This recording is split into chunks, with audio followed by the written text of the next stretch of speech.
good evening, and good morning. And what I really want to make sure that we begin with is let's just start to have just a few questions. Let's have a talk, the talk.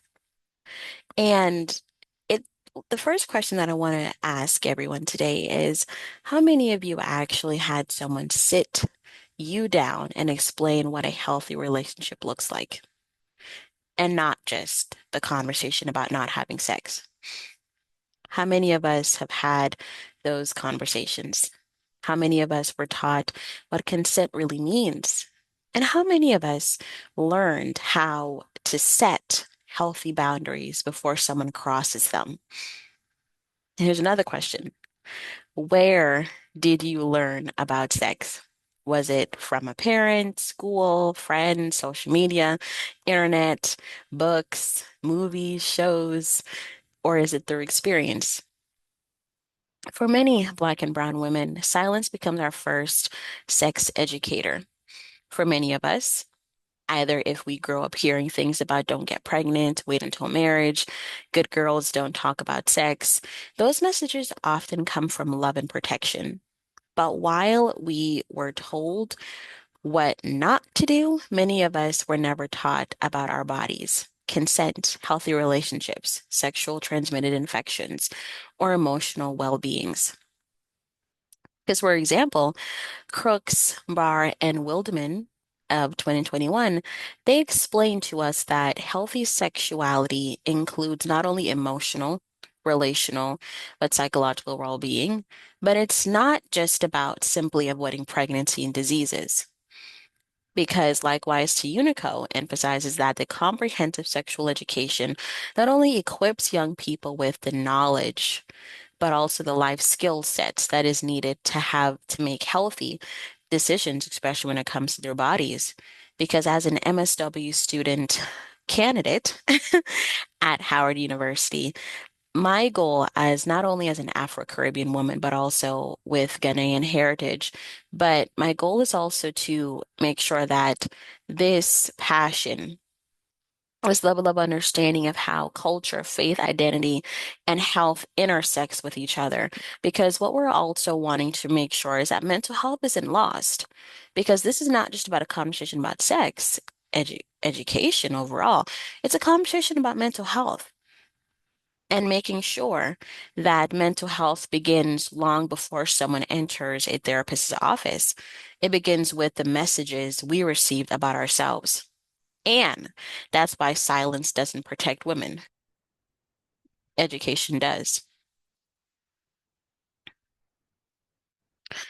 And this also goes to show is, and what I want to make sure that is fully crystal clear, is that this presentation is not about criticizing faith or culture, because faith has been many of our families' hope, resilience, identity, community, and many religious communities teach abstinence because they genuinely want to protect young people. But that is precisely why Shantiel and colleagues in 2017 found that absence-only education has not only demonstrated better health outcomes than comprehensive sexuality education, but there is some drawbacks to that because Kohler, Manhart, and Larter found back in '08 is that comprehensive education is associated with healthier, not riskier decision making. Because we have to understand is that many individuals, and even as social workers, if you're a social worker in the audience or a practitioner or a of medical background, as social workers, we know that trauma affects both the brain and body. That would also mean that survivors of either sexual assault or many experiences such as PTSD, anxiety, depression, and hypervigilance, emotional dysregulation, and difficulty trusting others, that also has a key point in this equation because sexual education is one thing, but how does one cope with trauma? How does one navigate through that process? How does one know that, consent is an option? Consent education. How do we include that in the conversation? Because it's not simply about preventing an assault. It's about protecting one's mental health and about teaching body autonomy as well as psychological safety. because it can increase self-advocacy and it can also remind people that what happened to them was not their fault. And that is why we want to really magnify is that the effects of silence does not impact everyone equally.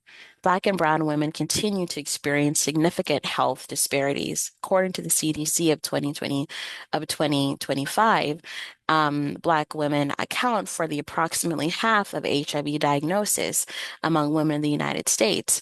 And many researchers not only estimate that nearly 93% of HIV infections among Black women could have been prevented if incidences such as these ratings match those of white women. But most importantly, having these conversations, because this conversation goes far beyond HIV. It also includes chronic stress, depression, anxiety, trauma, and emotional burdens carrying the shame of silence. Because many Black women who are expected to be strong all the time, they also, at the same time, feel as though the expectations often discourage vulnerability and delay them seeking support or therapy, especially when mental health is challenged. Because when we teach consent, boundaries, communication, and respect, we aren't simply teaching sexual education or sexual health, we're teaching emotional wellness because mental health also falls within those categories. And this is how we're showing how it intersects because health and mental health are not only one, but also the same. Because when we're talking about mental health disparities, we're also talking about breaking stigmas that were instilled for many, many years. So, education is prevention, but as social workers, teachers, practitioners, the most important thing that I want us to really focus on is the two principles that we call the Black perspectives as Howard University candidates. The first one is strength, because Black communities have always demonstrated resilience. And the second is vivification, bringing life, hope, as well as restoration and opportunity back to communities.